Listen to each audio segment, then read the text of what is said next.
étoile qui s'éteint. Après avoir rendu Mohammed à sa mère, Halima n'a pu empêcher ses larmes de couler. Le départ de Mohammed a laissé un grand vide dans sa vie et celle de ses enfants. Son frère de lait, Abdullah, se souvient encore des moments heureux qu'il a partagés avec Mohammed. Quand ils jouaient ensemble, gardaient le troupeau de moutons, couraient dans les pâturages et s'amusaient comme tous les enfants de leur âge. Amina a accueilli son fils âgé alors de 4 ans avec joie.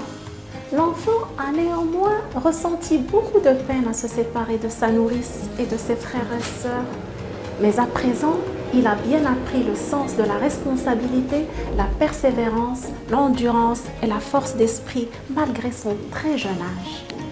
Toutes ces qualités morales vont lui être d'un grand service durant toute sa vie, surtout qu'un nouveau malheur l'attend après seulement 2 années vécues auprès de sa tendre mère, Amina.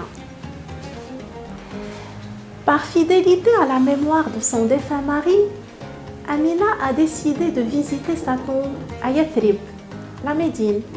Elle a fait un voyage de 500 km avec son petit orphelin, âgé alors de 6 ans, sa domestique Ayman et son beau-père Abdul Muttalib.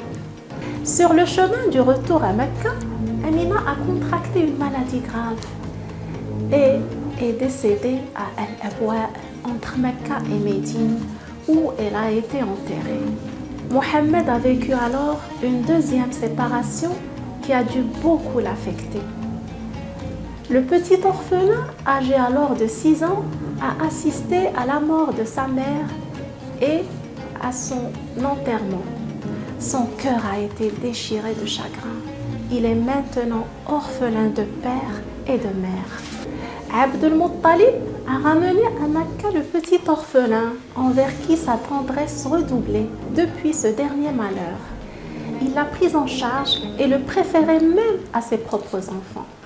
Personne ne pourrait combler la place d'une mère dans la vie d'un enfant qui a à peine 6 ans, mais Abdul Muttalib a fait de son mieux pour apaiser la douleur de son petit-fils. Les nobles de Mecca avaient l'habitude de placer des tapis à l'ombre d'Al-Kaaba et s'asseyaient dessus. Abdul Muttalib s'y asseyait également, entouré de ses fils. Mais aucun d'entre eux n'osait s'asseoir sur son tapis par respect pour lui. Seul son petit-fils Mohammed se le permettait. Quand il le faisait, ses oncles tentaient de l'en empêcher, mais Abdul Muttalib intervenait. « Laissez mon petit-fils, je jure par Allah que ce garçon atteindra un rang considérable. » Ainsi, il s'asseyait avec lui sur son tapis, lui caressait le dos et se plaisait à observer ses gestes. C'est la fin de l'épisode et je vous donne rendez-vous la prochaine fois.